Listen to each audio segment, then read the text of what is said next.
Karen Veck is with me today.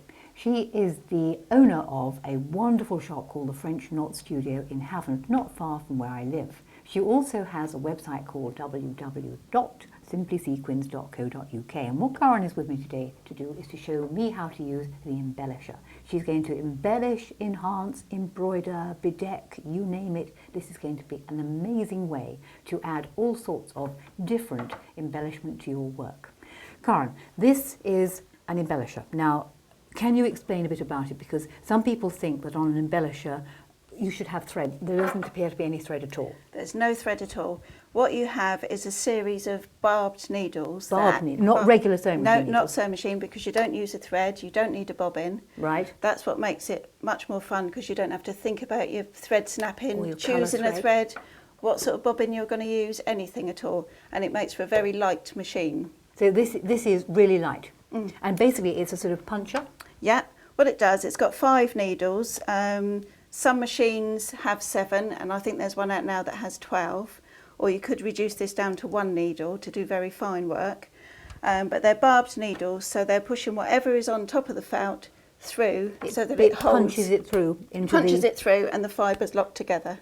Right. To hold it. And you can't pull them out very easily. Not very easily, no. If you do go wrong and you notice quite soon, before you've done too much of the work onto it, you can remove it and just leave the felt behind. But if you've done a lot of work and a lot of punching, you might sort of disturb the felt underneath. Fine. Now, if one of those needles breaks, I can't use that at all. No. Will the machine stop if it breaks, or? It will make the most terrible noise. It will sort of go bang when the needle breaks, and also they're quite a noisy machine, and once a needle is broken, it's even noisier because one of the needles is then not sharp at all, and it will be hitting. Yes, yes.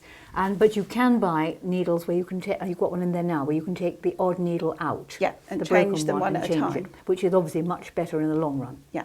Okay, so you've got your needles, we have no thread top and bottom. Now, you're working on felt. Why are you working on felt? Because different people work on different mediums. I use felt because it sort of, the fibres knit together with whatever I'm laying on top. Yeah. You can use a close fabric like a denim, something like that. But I just prefer to use a felt. It's smooth, it's a reasonably cheap fabric to buy. And it's firm to pound into. Yeah. So does the colour of your felt actually matter? It depends what you're doing. Something like that, I think I used a sort of brown underneath. Some of the felt, depending on how dense you do the embellishing, will show through. Right, so you might want to colour coordinate your backing fabric, i.e. the felt, too. Now, what is it you're going to be using to pound into there? These are the Sari ribbons. These are waste from Sari factories. And they're the bits that go down the ends of the saris? Down the short ends of the saris when they cut them from the loom. And they don't want to waste them, so they do these amazing hanks of... So every one is different. You've got checks there, and they're mainly silk. Mainly silk, but there may be other fabrics in there with it, and sometimes you get metallic threads running through as well. Absolutely superb. Every one is different, and you can't always tell from the outside what's going to be on the inside. Did you want to open that one out?